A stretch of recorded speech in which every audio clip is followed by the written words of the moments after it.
ಹರಿ ಓಂ ವೀಕ್ಷಕರೇ, ದೈನಂದಿನ ಜೀವನದ ಆರೋಗ್ಯಕ್ಕಾಗಿ ಆರ್ ಯೋಗ ಡೈಲಿ ಲೈಫ್ ಚಾನಲ್ ನಿಮ್ ಜೊತೆ ನಾನು ಗಣೇಶ್ ಶ್ರೀಕಾಂತ್.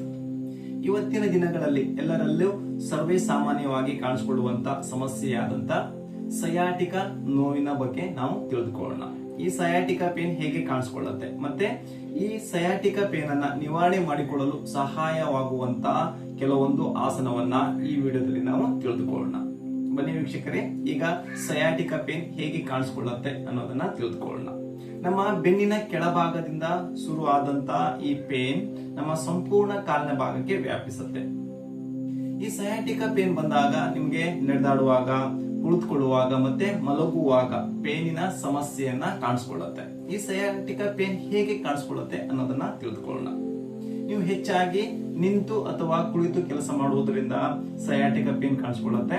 ಹಾಗೆ ನರದ ಸಮಸ್ಯೆ, ಬೆನ್ನಿನ ಭಾಗದ ನರದ ಸಮಸ್ಯೆ, ಹಾಗೆ ಡಿಸ್ಕ್ ಬಲ್ಜ್ ಆಗಿರುವಾಗ ನಿಮಗೆ ಸಯಾಟಿಕ ಪೇನ್ ಕಾಣಿಸ್ಕೊಳ್ಳುತ್ತೆ. ಮತ್ತೆ ವ್ಯಾಯಾಮದ ಕೊರತೆ, ಸರಿಯಾಗಿ ನೀವು ದಿನನಿತ್ಯ ವ್ಯಾಯಾಮ ಮಾಡದೇ ಇರುವುದರಿಂದನೂ ಕೂಡ ನಿಮಗೆ ಸಯಾಟಿಕ ಪೇನ್ ಕಾಣಿಸ್ಕೊಳ್ಳುತ್ತೆ. ಅದಾದ ನಂತರ ಸ್ಥೂಲಕಾಯ, ಸರಿಯಾದ ಭಂಗಿಯಲ್ಲಿ ಕುಳಿತುಕೊಳ್ಳದೆ ಇರುವುದು ಅಥವಾ ನಿಂತುಕೊಳ್ಳದೆ ಇರುವುದು, ಕುಳಿತುಕೊಳ್ಳುವಾಗ ಒಂದೇ ಬದಿಯಲ್ಲಿ ನೀವು ಹೆಚ್ಚಾಗಿ ನಿಮ್ಮ ದೇಹದ ಭಾರವನ್ನ ಹಾಕುವಂಥದ್ದು. ಅದೇ ರೀತಿಯಾಗಿ ಕೂಡ ನೀವು ನಿಂತುಕೊಂಡಾಗ ದೇಹದ ಒಂದೇ ಭಾಗಕ್ಕೆ ಹೆಚ್ಚಿನ ಪ್ರಮಾಣದ ದೇಹದ ಭಾರವನ್ನ ಹಾಕುವುದರಿಂದ ಈ ಸಯಾಟಿಕ ಪೇನ್ ಕಾಣಿಸ್ಕೊಳ್ಳುತ್ತೆ.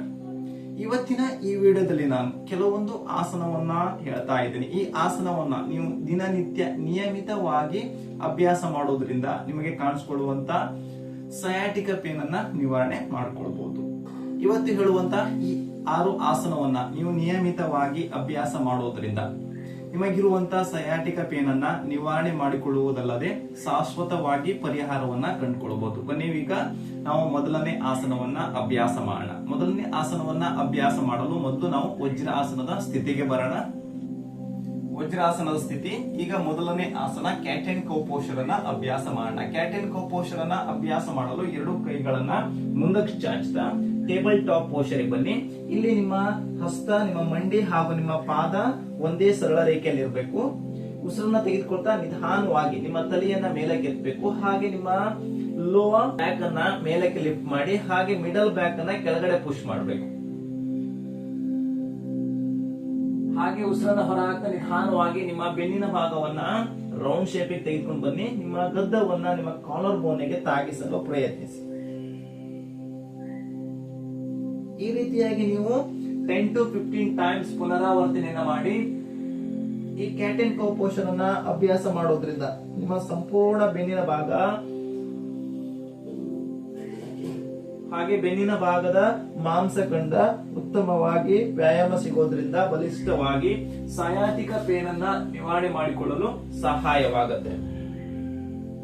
10 to 15 ಟೈಮ್ಸ್ ಆದ ನಂತರ ಮತ್ತೆ ಮಧ್ಯಕ್ಕೆ ಬಂದು ಹಾಗೆ ವಜ್ರಾಸನದ ಸ್ಥಿತಿಗೆ ಬನ್ನಿ. ಇದು ಮೊದಲನೇ ಆಸನ. ಈಗ ಎರಡನೇ ಆಸನವನ್ನ ಅಭ್ಯಾಸ ಮಾಡೋಣ. ಎರಡನೇ ಆಸನ ಅರ್ಧ ಮತ್ಸ್ಯೇಂದ್ರಾಸನ. ಅರ್ಧ ಮತ್ಸ್ಯೇಂದ್ರಾಸನವನ್ನ ಅಭ್ಯಾಸ ಮಾಡಲು ನಾವು ದಂಡಾಸನದ ಸ್ಥಿತಿಗೆ ಬನ್ನಿ. 2 ಕಾಲುಗಳನ್ನ ಮುಂದಕ್ಕೆ ಚಾಚ್ತಾ ದಂಡಾಸನ. ಈಗ ದಂಡಾಸನದಿಂದ ನಿಮ್ಮ ಬಲ ಮಂಡಿಯನ್ನ ಮಡಚಿಕೊಳ್ತಾ ನಿಮ್ಮ ಬಲ ಪಾದವನ್ನ ಎಡ ತೊಡೆಯ ಕೆಳಭಾಗದಿಂದ ಎಡಬದಿಗೆ ತೆಗೆದುಕೊಂಡು ಬನ್ನಿ. ಹಾಗೆ ನಿಮ್ಮ ಎಡ ಪಾದವನ್ನ ಬಲ ಮಂಡಿಯ ಹೊರಭಾಗದಲ್ಲಿ ಇರಿಸಿ. ಈ ರೀತಿಯಾಗಿ ಈಗ ನಿಮ್ಮ ಎಡ ಹಸ್ತವನ್ನ ಬೆನ್ನಿನ ಹಿಂಭಾಗದಲ್ಲಿರಿಸಿ ಬಲಗೈಯನ್ನ ತಲೆಯ ಮೇಲಕ್ಕೆತ್ತಿ. ಈಗ ಉಸಿರನ್ನ ಹೊರ ಹಾಕ್ತಾ ನಿಮ್ಮ ಸಂಪೂರ್ಣ ಸೊಂಟದ ಮೇಲ್ಭಾಗವನ್ನ ನಿಮ್ಮ ಎಡಕ್ಕೆ ತಿರುಗಿಸಿ ನಿಮ್ಮ ಬಲ ಎಲ್ಬೋವನ್ನ ಎಡ ಮಂಡಿಯ ಹೊರಭಾಗದಲ್ಲಿ ಈ ರೀತಿಯಾಗಿ ಇಟ್ಕೊಳ್ಳಿ.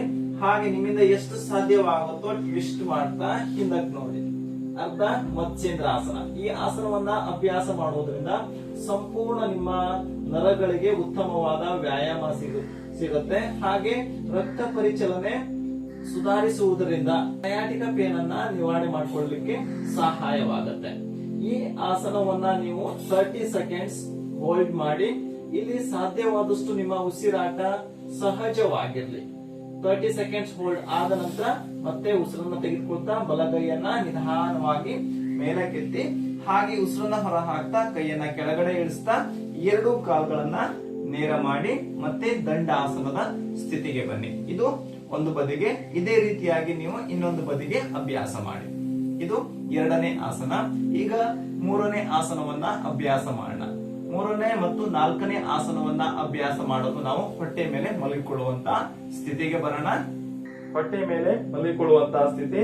ಈಗ ಮೂರನೇ ಆಸನ ಭುಜಂಗಾಸನವನ್ನ ಅಭ್ಯಾಸ ಮಾಡೋಣ. ಭುಜಂಗಾಸನವನ್ನ ಅಭ್ಯಾಸ ಮಾಡಲು ನಿಮ್ಮ ಎರಡೂ ಹಸ್ತವನ್ನ ನಿಮ್ಮ ಎದೆಯ ಬದಿಗಿರಿಸಿ, ಹಾಗೆ ಸಾಧ್ಯವಾದಷ್ಟು ನಿಮ್ಮ ಪಾದವನ್ನ ಸ್ಟ್ರೆಚ್ ಮಾಡ್ಕೊಳ್ಳಿ.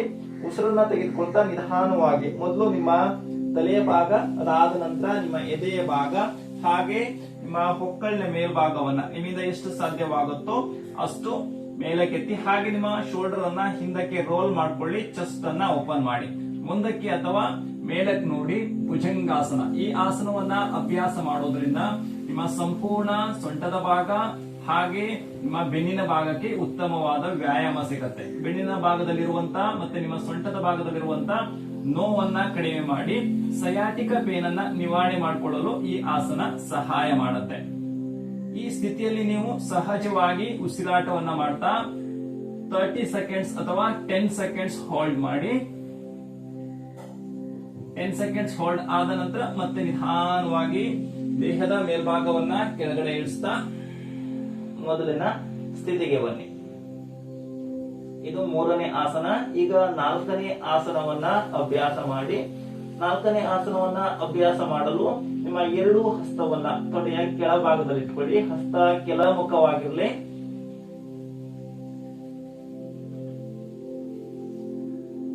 ನಾಲ್ಕನೇ ಆಸನ ಶಲಭಾಸನ. ನಿಧಾನವಾಗಿ ನಿಮ್ಮ ಎರಡೂ ಕಾಲುಗಳನ್ನ ನಿಮ್ಮಿಂದ ಎಷ್ಟು ಸಾಧ್ಯವಾಗುತ್ತೋ ಅಷ್ಟು ಮೇಲಕ್ಕೆತ್ತಿ. ಈ ಸ್ಥಿತಿಯಲ್ಲಿ ಕೂಡ ಸಹಜವಾಗಿ ಉಸಿರಾಟವನ್ನ ಮಾಡ್ತಾ 10 ಅಥವಾ 30 ಸೆಕೆಂಡ್ಸ್ ಹೋಲ್ಡ್ ಮಾಡಿ. ಈ ಆಸನವನ್ನ ಅಭ್ಯಾಸ ಮಾಡುವುದರಿಂದ ನಿಮ್ಮ ಸಂಪೂರ್ಣ ಕಾಲಿನ ನರಗಳಿಗೆ ಉತ್ತಮವಾದ ವ್ಯಾಯಾಮ ಸಿಗತ್ತೆ. ಹಾಗೆ ಸೊಂಟದ ಭಾಗದಲ್ಲಿ ಕಾಣಿಸಿಕೊಳ್ಳುವಂತಹ ನೋವು, ಬೆನ್ನಿನ ನೋವನ್ನ ನೀವು ಕಡಿಮೆ ಮಾಡಿ ಸಯಾಟಿಕ ಪೇನ್ ಅನ್ನ ಕಡಿಮೆ ಮಾಡಿಕೊಳ್ಳಿಕ್ಕೆ ಸಹಾಯವಾಗುತ್ತೆ.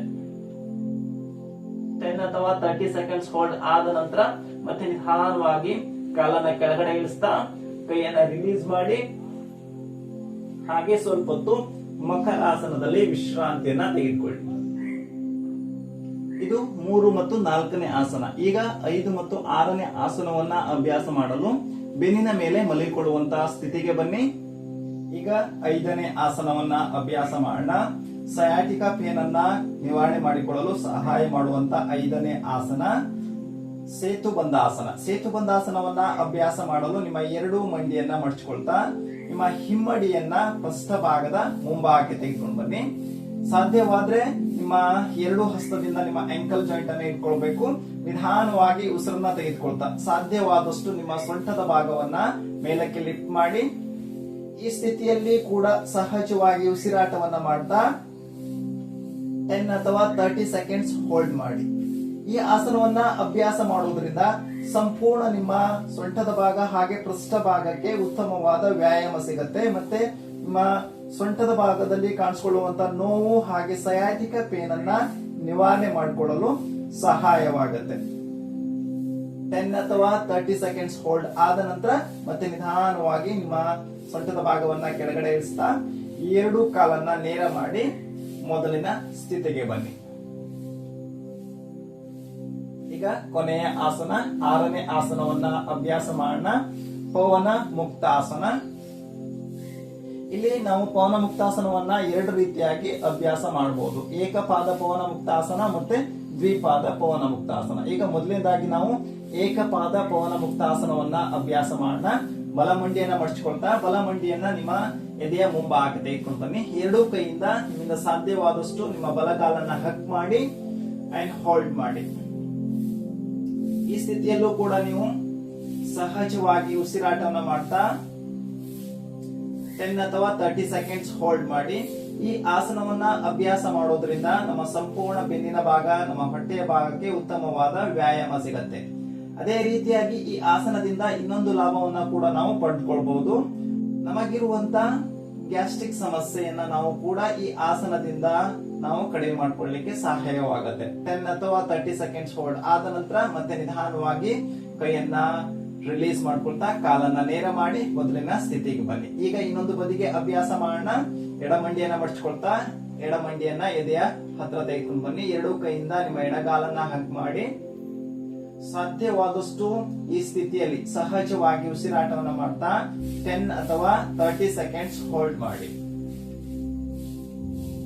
10 ಅಥವಾ 30 ಸೆಕೆಂಡ್ಸ್ ಹೋಲ್ಡ್ ಆದ ನಂತರ ಮತ್ತೆ ನಿಧಾನವಾಗಿ ಕೈಯನ್ನ ರಿಲೀಸ್ ಮಾಡಿ ಎಡಗಾಲನ್ನ ನೇರ ಮಾಡ್ತಾ ಮೊದಲಿನ ಸ್ಥಿತಿಗೆ ಬನ್ನಿ. ಈಗ ದ್ವಿಪಾದ ಪವನ ಮುಕ್ತಾಸನವನ್ನ ಅಭ್ಯಾಸ ಮಾಡೋಣ. ಎರಡು ಮಂಡಿಯನ್ನ ಮಡಚಿಕೊಳ್ತಾ ಹಾಗೆ ನಿಮ್ಮ ಎದೆಯ ಹತ್ರ ತೆಗೆದುಕೊಂಡು ಬನ್ನಿ. ಎರಡು ಕಾಲನ್ನ ಎರಡು ಕೈಯಿಂದ ಹಗ್ ಮಾಡಿ ಸಾಧ್ಯವಾದಷ್ಟು ನಿಮ್ಮ ಮಂಡಿಯನ್ನ ಎದೆಯ ಹತ್ರ ತೆಗೆದುಕೊಂಡು ಬರ್ಲಿಕ್ಕೆ ಪ್ರಯತ್ನಿಸಿ. ಈ ಸ್ಥಿತಿಯಲ್ಲಿ ನೀವು ಸಹಜವಾಗಿ ಉಸಿರಾಟವನ್ನ ಮಾಡ್ತಾ 10 ಅಥವಾ 30 ಸೆಕೆಂಡ್ಸ್ ಹೋಲ್ಡ್ ಮಾಡಿ. ಪವನ ಮುಕ್ತ ಆಸನ. ಈ ಆಸನದಿಂದ ಸಂಪೂರ್ಣ ನಮ್ಮ ಬೆನ್ನಿನ ಭಾಗ ಹಾಗೆ ನಮ್ಮ ಸೊಂಟದ ಭಾಗಕ್ಕೆ ಉತ್ತಮವಾದ ವ್ಯಾಯಾಮ ಸಿಗತ್ತೆ. ಇದರಿಂದ ನಮ್ಮ ದೇಹದಲ್ಲಿ ಕಾಣಿಸ್ಕೊಳ್ಳುವಂತ ಸೊಂಟದ ಕೆಳಭಾಗದಲ್ಲಿ ಕಾಣಿಸ್ಕೊಳ್ಳುವಂತ ಸಯಾಟಿಕಾ ಪೇನ್ ಅನ್ನ ನಿವಾರಣೆ ಮಾಡ್ಕೊಳ್ಳಿಕ್ಕೆ ಈ ಆಸನ ಉತ್ತಮವಾದ ಆಸನವಾಗಿದೆ. 10 ಅಥವಾ 30 ಸೆಕೆಂಡ್ಸ್ ಹೋಲ್ಡ್ ಆದ ನಂತರ ಈಗ ಎರಡೂ ಕೈಯನ್ನ ರಿಲೀಸ್ ಮಾಡಿ ಹಾಗೆ ಎರಡೂ ಕಾಲ್ಗಳನ್ನ ನೇರ ಮಾಡ್ತಾ ಶವಾಸನದಲ್ಲಿ ವಿಶ್ರಾಂತಿಯನ್ನ ತೆಗೆದುಕೊಳ್ಬೇಕು. ಶವಾಸನದಲ್ಲಿ ವಿಶ್ರಾಂತಿಯನ್ನ ತೆಗೆದುಕೊಳ್ಳುವಾಗ ಸಂಪೂರ್ಣ ನಿಮ್ಮ ದೇಹದ ಮಸಲ್ಸ್ ಹಾಗೆ ಜಾಯಿಂಟ್ಸ್ ಅನ್ನ ರಿಲೀಸ್ ಮಾಡ್ಕೊಳ್ಬೇಕು. ಸಂಪೂರ್ಣ ದೇಹದಲ್ಲಿ ಆಳವಾದ ವಿಶ್ರಾಂತಿಯ ಅನುಭವವನ್ನ ಮಾಡಿ. ನೋಡಿದ್ರಲ್ಲ ವೀಕ್ಷಕರೇ, ಇವತ್ತಿನ ದಿನಗಳಲ್ಲಿ ಸರ್ವೇ ಸಾಮಾನ್ಯವಾಗಿ ಎಲ್ಲರಲ್ಲಿ ಕಾಣಿಸಿಕೊಳ್ಳುವಂತ ಸಯಾಟಿಕಾ ಪೇನ್ ಅನ್ನ ನಿವಾರಣೆ ಮಾಡಿಕೊಳ್ಳಲು ಸಹಾಯ ಮಾಡುವಂತ 6 ಸರಳವಾದ ಆಸನ. ಈ ಆಸನವನ್ನ ನೀವು ನಿಯಮಿತವಾಗಿ ಅಭ್ಯಾಸ ಮಾಡೋದ್ರಿಂದ ನಿಮಗಿರುವಂತ ಸಯಾಟಿಕಾ ಪೇನ್ ಅನ್ನ ನಿವಾರಣೆ ಮಾಡಿಕೊಂಡು ಇದರಿಂದ ಶಾಶ್ವತವಾಗಿ ನೀವು ಪರಿಹಾರವನ್ನ ಕಂಡುಕೊಳ್ಬಹುದು. ಈ ಆಸನವನ್ನ ನೀವು ನಿಯಮಿತವಾಗಿ ಅಭ್ಯಾಸ ಮಾಡಿ. ಅದಾದ ನಂತರ ನಿಮ್ಮ ಉಸಿರಾಟವನ್ನ ನೀವು ಹೊಂದಾಣಿಕೆ ಮಾಡಿಕೊಳ್ಬೇಕು. ಹಾಗೆ ಹೆಚ್ಚಿನ ಪ್ರಮಾಣದ ನೀರನ್ನ ತೆಗೆದುಕೊಳ್ಳುವಂಥದ್ದು ಹಾಗೆ ನೀವು ಹಣ್ಣು ತರಕಾರಿಗಳನ್ನ ಸೇವಿಸುವುದರಿಂದ ನಿಮಗಿರುವಂತ ಈ ಸಯಾಟಿಕಾ ಪೇನ್ ಅನ್ನ ನಿವಾರಣೆ ಮಾಡಿಕೊಳ್ಳಿಕ್ಕೆ ಸಹಾಯವಾಗತ್ತೆ ಅಂತ ಹೇಳ್ತಾ ಇವತ್ತಿನ ಈ ವಿಡಿಯೋ ಉಪಯುಕ್ತವೆನಿಸಿದ್ರೆ ಲೈಕ್ ಮಾಡಿ, ಶೇರ್ ಮಾಡಿ ಹಾಗೆ ನನ್ನ ಚಾನೆಲ್ ನ ಹೊಸಬರು ನೋಡ್ತಾ ಇದ್ರೆ ಸಬ್ಸ್ಕ್ರೈಬ್ ಮಾಡ್ಕೊಳ್ಳಿ. ಹರಿ ಓಂ.